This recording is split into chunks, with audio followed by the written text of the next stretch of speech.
This morning, the Belmopan City Council and Heritage Trust Financial Services signed an agreement for a municipal bond worth $6.5 million Belize dollars.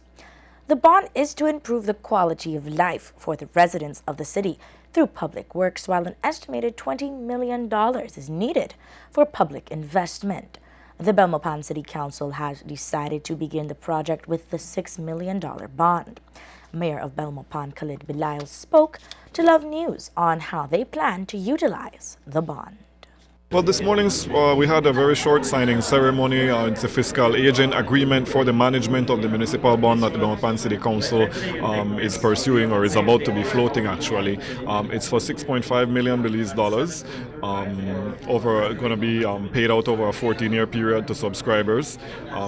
Of that $6.5 million, $1 million of it is devoted already to paying off a loan we have with the Holy Redeemer Credit Union. That leaves us at 5.5. We plan to use that 0.5 or $500,000 in the purchase of heavy-duty machinery, as well as a few vehicles for the council to assist us in carrying out our daily functions, as well as the maintenance of some of our infrastructure.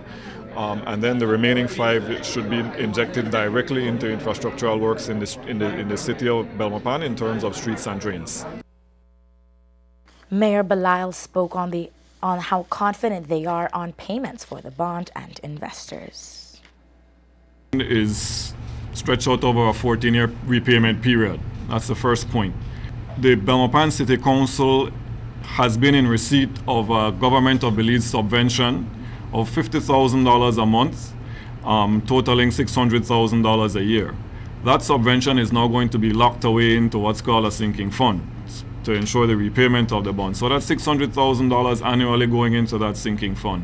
In addition to that, because of the fact that we're retiring that $1 million loan from the HRCU, which we are currently paying $14,000 a month on, in year 2, so a year from now, we will also start transferring that same $14,000 into that same sinking fund. That will up the savings per year to $768,000. Over the 14-year period, that $768,000 more or less each year will be more than enough to cover the repayments. Interest payments are going to be due to bondholders on the 1st of February and 1st of August each year. As we mentioned, the bond was signed with the fiscal agent Heritage Trust and Financial Advisor Legal Fund Limited.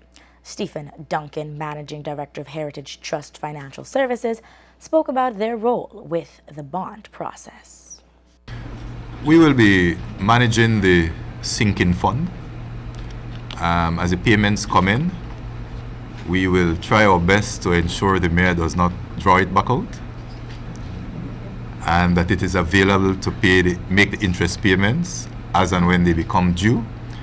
We will be making the interest payments directly to the bondholders.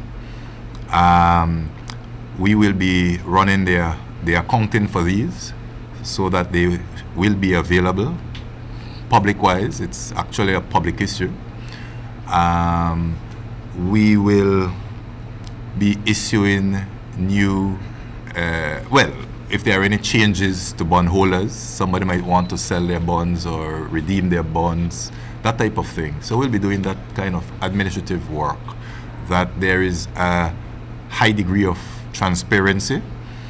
The mayor and the council will get what they want from the bond issue. Basically, what they want is to get money to continue the work of the city. And so he will get the money and do the work. And he's leaving that other part of bookkeeping and record keeping to us. Interest payment dates are to be made on February 1 and August 1 starting next year.